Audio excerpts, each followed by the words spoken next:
Welcome to A Year of War and Peace. I'm your host, Brian E. Denton. A Year of War and Peace is a daily, year-long, chapter-by-chapter reading of and meditation on Leo Tolstoy's epic novel, War and Peace.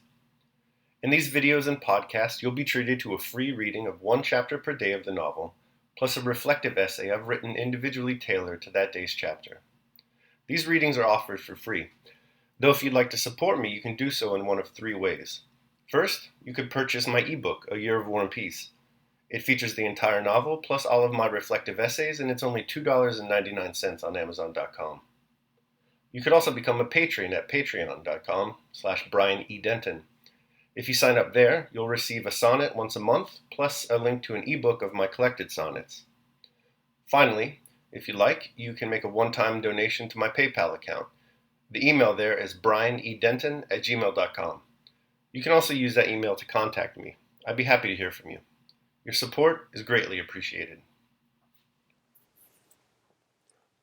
Today's reading and reflection is on Chapter 68. Chapter 68. On that 3rd of March, all the rooms in the English Club were filled with the hum of conversation, like the hum of bees swarming in springtime. The members and guests of the club wandered hither and thither, sat, stood, met, and separated, some in uniform, and some in evening dress, and a few here and there with powdered hair and in Russian kaftans. Powdered footmen, in livery with buckled shoes and smart stockings, stood at every door, anxiously noting visitors' every movement in order to offer their services. Most of those present were elderly, respected men with broad, self-confident faces, fat fingers, and resolute gestures and voices. This class of guests and members sat in certain habitual places and met in certain habitual groups.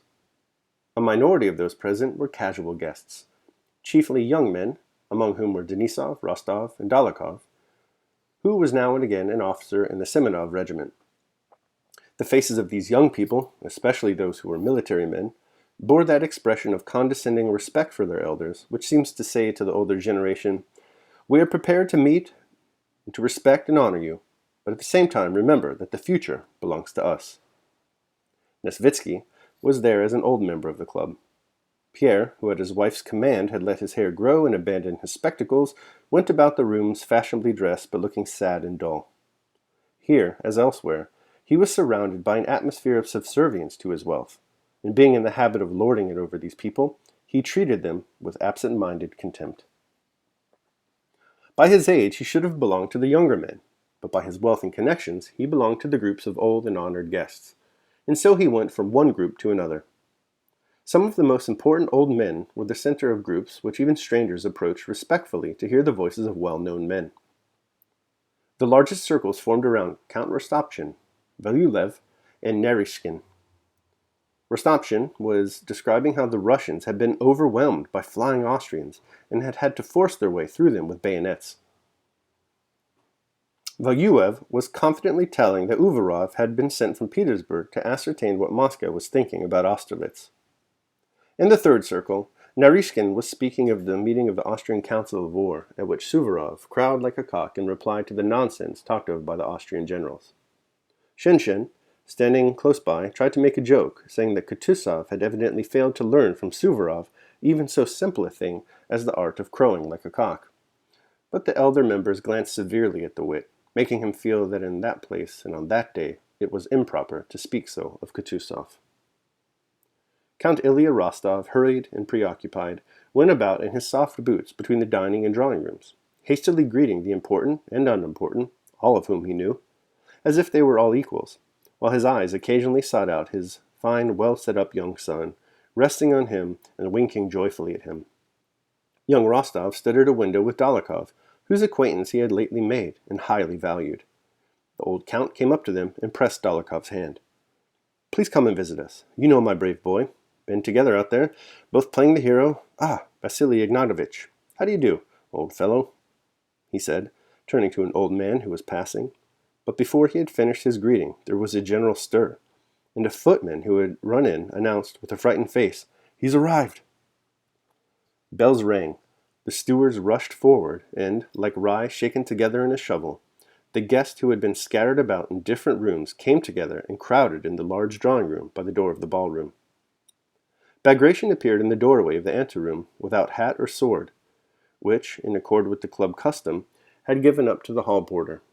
He had no lambskin cap on his head, nor had he a loaded whip over his shoulder, as when Rostov had seen him on the eve of the Battle of Austerlitz, but now wore a tight new uniform, with Russian and foreign orders, and the Star of St. George on his left breast. Evidently just before coming to the dinner, he had had his hair and whiskers trimmed, which changed his appearance for the worse. There was something naively festive in his air, which, in conjunction with his firm and virile features, gave him a rather comical expression. Bekslishev and Theodore Uvarov, who had arrived with him, paused at the doorway to allow him, as the guest of honor, to enter first. Bagration was embarrassed, not wishing to avail himself of their courtesy, and this caused some delay at the doors. But after all he did at last enter first. He walked shyly and awkwardly over the parquet floor and of the reception room, not knowing what to do with his hands. He was more accustomed to walk over plowed field under fire, as he had done at the head of the Kursk regiment at Schöngrabern, and he would have found that easier. The committeemen met him at the first door, and expressing their delight at seeing such a highly honored guest, took possession of him, as it were, without waiting for his reply, surrounded him, and led him to the drawing-room. It was at first impossible to enter the drawing-room door, for the crowd of members and guests jostling one another and trying to get a good look at Bagration over each other's shoulders, as if he were some rare animal. Count Ilya Rostov, laughing and repeating the words, "Make way, dear boy! Make way! Make way!" pushed through the crowd more energetically than anyone, led the guests into the drawing-room, and seated them at the center sofa. The bigwigs, the most respected members of the club, beset the new arrivals. Count Ilya, again thrusting his way through the crowd, went out of the drawing-room, and reappeared a minute later with another committeeman, carrying a large silver salver, on which he presented to Prince Bagration. On the salver lay some verses composed and printed in the hero's honor. Bagration, on seeing the salver, glanced around in dismay, as though seeking help. But all eyes demanded that he should submit. Feeling himself in their power, he resolutely took the salver with both hands, and looked sternly and reproachfully at the count who had presented it to him. Someone obligingly took the dish from Bagration, or he would, it seemed, have held it till evening, and have gone and dinner with it, and drew his attention to the verses. "Well, I will read them then," Bagration seemed to say, and fixing his weary eyes on the paper, began to read them with a fixed and serious expression. But the author himself took the verses and began reading them aloud. Bagration bowed his head and listened. "Bring glory then to Alexander's reign, and on the throne our Titus shield. A dreaded foe be thou, kind-hearted as a man. A Ripheus at home, a Caesar in the field. Even fortunate Napoleon knows by experience now, Bagration, and dare not Herculean Russians trouble." But before he had finished reading, a stentorian majordomo announced that dinner was ready. The door opened, and from the dining room came the resounding strains of the Polonaise. "Conquest joyful thunder waken, triumph valiant Russians now." And Count Rostov, glancing angrily at the author who went on reading his verses, bowed to Bagration. Everyone else, feeling that dinner was more important than verses, and Bagration, again preceding all the rest, went in to dinner. He was seated in the place of honor between two Alexanders, Bekshilev and Naryshkin, which was a significant allusion to the name of the sovereign. 300 persons took their seats in the dining room, according to their rank and importance. The more important nearer to the honored guest, as naturally as water flows deepest where the land lies lowest. Just before dinner, Count Ilya Rostov presented his son to Bagration, who recognized him, and said a few words to him, disjointed and awkward, as were all the words he spoke that day. And Count Ilya looked joyfully and proudly around, while Bagration spoke to his son. Nicholas Rostov, with Denisov, his new acquaintance Dólokhov, sat almost at the middle of the table. Facing them sat Pierre, beside Prince Nesvitsky. Count Ilya Rostov, with the other members of the committee, sat facing Bagration, and, as the very personification of Moscow hospitality, did the honors to the prince. His efforts had not been in vain. The dinner, both the Lenten and the other fare, was splendid, yet he could not feel quite at ease till the end of the meal. He winked at the butler, whispered directions to the footman, and awaited each expected dish with some anxiety. Everything was excellent. With the second course, a gigantic sterlet, at sight of which Ilya Rostov blushed with self-conscious pleasure, the footmen began popping corks and filling the champagne glasses. After the fish, which made a certain sensation, the Count exchanged glances with the other committeemen. "There will be many toasts. It's time to begin," he whispered, and taking up his glass, he rose. All were silent, waiting for what he had to say. "To the health of our sovereign, the Emperor!" he cried, and at that moment his kindly eyes grew moist with tears of joy and enthusiasm. The band immediately struck up Conquest Joyful Thunder Waken. All rose and cried, "Hurrah!" Bagration also rose and shouted hurrah, in exactly the same voice in which he had shouted it on the field of Schön-Grabern. Young Rostov's ecstatic voice could be heard above the 300 others. He nearly wept. "To the health of our sovereign, the Emperor!" he roared, "Hurrah!" And emptying his glass at one gulp, he dashed it to the floor. Many followed his example, and the loud shouting continued for a long time.